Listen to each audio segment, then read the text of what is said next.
Problem number 14। पहले question पढ़ लेते हैं, उसके बाद सॉल्यूशन देखेंगे। कह रहा है let A1 A2 A3 dot dot dot are in AP be a sequence of positive integers in arithmetic progression with common difference 2। इसका कॉमन डिफरेंस है 2, कॉमन डिफरेंस है 2। Also let B1 B2 B3 dot dot dot B1 B2 B3 dot dot dot be a sequence of positive integer. ध्यान देना है A1 A2 A3 भी है positive integer, B1 B2 B3 यह भी है पॉजिटिव इंटीजर, फ्रैक्शन वगैरह नहीं है, निगेटिव इंटीजर नहीं है, positive integer. In geometric progression B1 B2 B3 dot dot dot be a sequence of positive integer in geometric progression. यह सब है geometric progression with common ratio 2। इसका कॉमन रेशियो दिया हुआ है R is equal to 2। If A1 is equal to B1 is equal to C, A1 is equal to B1 is equal to C, then the number of all possible values of C for which the equality 2 into A1 plus A2 plus dot dot dot plus AN is equal to B1 plus B2 plus dot dot dot plus BN holds for some positive integer n is। यह equality hold करे, इसके लिए C का possible value क्या होगा, यह है हमको निकालना। तो देखो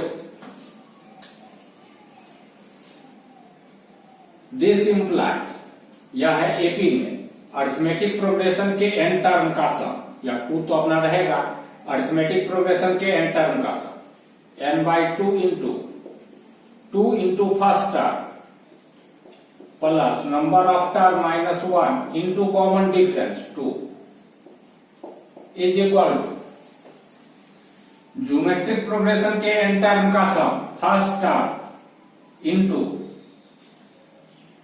कॉमन रेशियो पर power n -1 by common ratio -1 दिया हुआ है। A1 is equal to B1 is equal to C, तो यहां भी C दे देंगे, यहां भी C दे देंगे, तो हमको मिलेगा n into 2C plus n-1 into 2 is equal to C into 2 to the power n-1। और नीचे में तो बाई 1 बच रहा है, तो 1 को लिखने का जरूरत नहीं है। This implies 2nc plus n into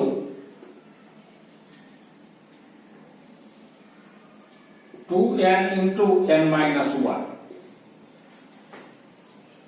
is equal to C 2 to the power n-1।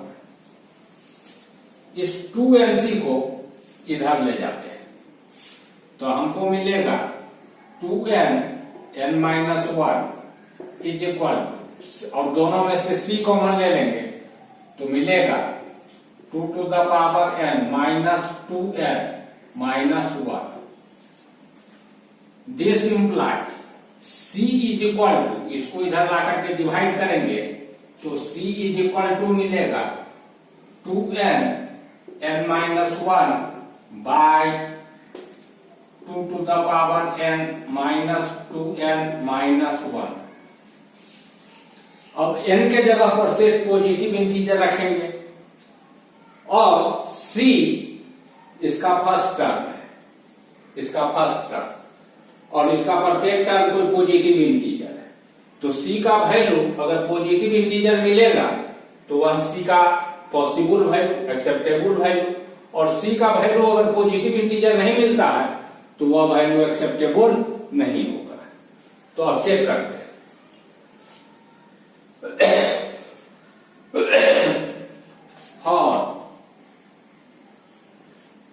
ऐसा करते हैं, इसको लिख लेते हैं यहां ताकि देखने में हमको बनेगा। C is equal to 2n n minus 1 by 2 to the power n minus 2n और माइनस 1। अब इसमें हम पुट करेंगे value. For n is equal to 1, C का वैल्यू 0 मिल रहा है, 0। This is not positive integer, therefore not acceptable. For n is equal to 2, C is equal to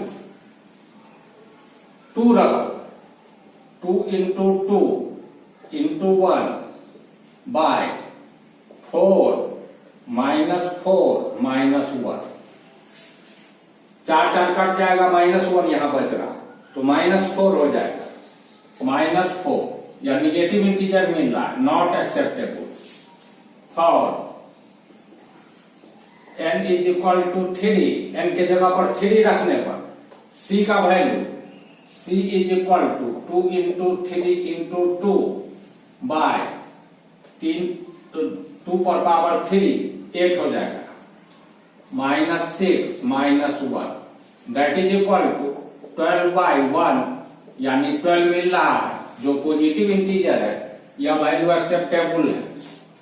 for n is equal to 4, n के जगह पर 4 रखते हैं, C का वैल्यू मिल रहा है 2 इंटू 4 इंटू 3 बाय 2 पर power 4 16 -8 minus 3 that is equal to मिल रहा है 8 3 24 बट्टे 7 घटेगा 9।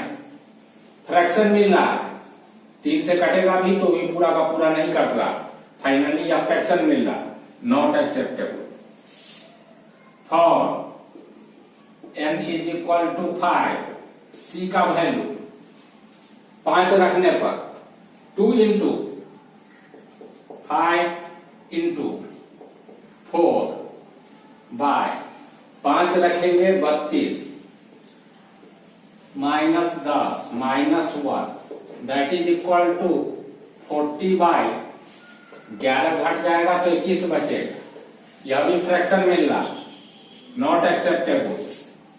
For n is equal to 6, C is equal to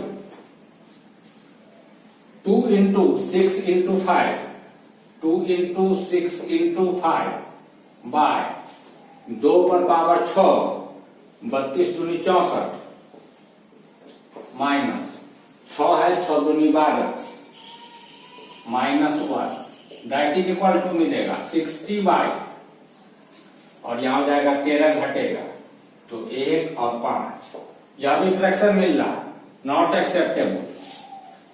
for n is equal to 7, C is equal to 7 रखने पर 2 इंटू 7 2 इंटू 7 इंटू 6 बाय 2 पर power 7 यानी 64 दूनी 128 माइनस 7 दूनी 14 और 1 15 हो गया, दैट इज इक्वल टू 6 दूनी 12 12 पंचे 7 12 6 72 12 7 84 बट्टे 128 में से 15 जाएगा 3 और यहां पर 2 में से 1 जाएगा 1 और 1। देखो गौर से, यहां पर 0 आया, यहां पर -4 आया, इसके बाद आया पॉजिटिव इंटीजर। जब फ्रैक्शन आना शुरू हुआ तो न्यूमरेटर इस डिनोमिनेटर से बड़ा था, न्यूमरेटर इस डिनोमिनेटर से बड़ा था, न्यूमरेटर इस डिनोमिनेटर से बड़ा होने के कारण, ठीक है, और कट नहीं रहा था, तो फाइनली पॉजिटिव इंटीजर नहीं मिल रहा था। अब देखो गौर से, यह 24/9 जितना बड़ा है इससे छोटा हो गया, इसके तुलना में न्यूमरेटर बढ़ा तो है लेकिन डिनोमिनेटर जितना बढ़ गया है, अपना जितना गुना बढ़ा है, न्यूमरेटर उससे अपना कम गुना बढ़ा है। इसी तरीके से नीचे आने पर इस न्यूमरेटर भी बढ़ा लेकिन न्यूमरेटर उतना ज्यादा नहीं बढ़ा जितना डिनोमिनेटर बढ़ गया।